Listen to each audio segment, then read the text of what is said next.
Saudari-saudaraku yang terkasih dalam Kristus, berkah dalam. Bacaan hari ini, hari Jumat tanggal 15 Juli tahun 2022, khususnya bacaan Injil, itu memiliki nada yang sama dengan bacaan Injil yang kita dengarkan pada hari Minggu yang lalu. Kita ingat hari Minggu yang lalu kita mendengarkan bacaan Injil mengenai orang Samaria yang baik hati. Dan ketika Tuhan Yesus bertanya kepada ahli Taurat itu, siapakah dari ketiga orang itu yang adalah saudara, sesama dari orang yang dibegal itu? Lalu jawabannya adalah orang yang menunjukkan belas kasihnya. Demikian juga pada bacaan hari ini, hari Jumat tanggal 15 Juli ini. Dalam bacaan Injil dikatakan, "Jika memang kamu mengerti maksud firman ini, yang kukehendaki ialah belas kasihan dan bukan persembahan. Tentu kamu tidak menghukum orang yang tidak bersalah." Tuhan Yesus senantiasa mengkritik cara beragama, cara beriman yang lebih mengandalkan atau lebih menekankan mengenai peraturan-peraturan. Ini bukan berarti bahwa Tuhan Yesus anti peraturan.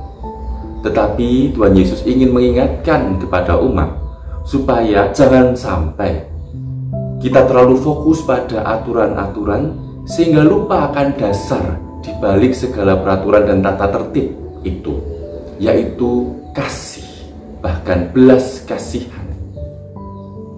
Saudari-saudaraku yang terkasih, kita sering tergoda untuk jatuh ke dalam aturan-aturan semata.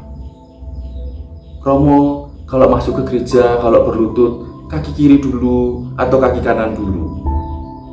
Kalau masuk ke gereja, membuat tanda salib berapa kali? Atau dulu itu pernah ada WA yang mengatakan, kalau keluar dari gereja tidak perlu membuat tanda salib dengan air suci lagi sebab sudah disucikan, cukup sebelum masuk ke gereja dan lain sebagainya. Tidak ada yang salah dengan itu semua, tapi yang menjadi kurang tepat adalah lalu ada orang yang menghukum orang lain, menyalahkan orang lain. Dulu aturannya itu begini, kamu gak usah begitu. Gak usah membuat tanda salib setelah keluar dari gereja. Dengan air suci maksudnya.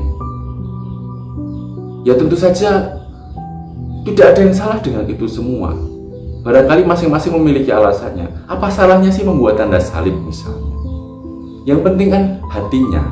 Kalau orang sungguh mengasihi Allah, sungguh ingin menunjukkan kasihnya kepada Allah, imannya kepada Allah, dan membuat tanda salib sebanyak-banyaknya, ya tidak masalah. Karena yang penting adalah dasarnya yang ada di dalam hati, yaitu kasih itu sendiri. Mari kita mohon rahmat Tuhan, supaya sebagai orang beriman, sebagai orang Katolik, kita meskipun juga masih tetap harus mengikuti aturan-aturan tata tertib yang ada, entah tata tertib gerejawi, entah tata tertib liturgi dan lain sebagainya, tetapi kita tetap harus mengutamakan dasar yang ada di dalam hati, yaitu belas kasih kepada sesama kita. Jangan sampai kita malah jatuh ke dalam aturan-aturan saja, tetapi kemudian tidak memiliki kasih terhadap sesama. Berkah dalam.